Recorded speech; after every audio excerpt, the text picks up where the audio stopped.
Hey everyone, welcome to our channel. In today's video, we'll learn how to change aspect ratio in Shotcut, changing video aspect ratio Shotcut tutorial. So for us to be able to begin, just open Shotcut onto your device, and once you're already onto your project, then it's time to go ahead and change its aspect ratio.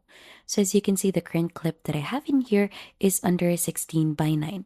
So if you want to go ahead and try to change it onto a vertical mode like for Android or iPhone, let's try to change it to 9:16. So to do so, we're gonna head here on settings onto the upper part of the screen, click on video mode, and there should be a lot of options available in here for its video mode. So for us to be able to go ahead and change its aspect ratio, we need to head here under custom and click on add. So you'll just have to click on yes, and right after, you could add in a name in here, change its resolution aspect ratio, and let's change this to 9, then this one to 16. Right after, you'll just have to click on OK, and it should go ahead and apply the changes in here. So as you can see, it did change the aspect ratio, but it leaves the video onto the same format, which is 16:9.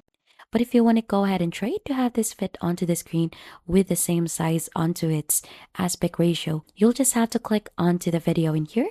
Right after, head here on filters, and then we're going to add or click onto the plus icon and search for size. So we have size, position, and rotate in here. And if you click onto this and add this onto your clip, then it should give you an option to resize this already. So let's make this bigger to fit onto the screen. And you could also position this onto the part when you want to have it seen onto your clip, just like that. And if you do a preview onto the video, this is how it should look like right now.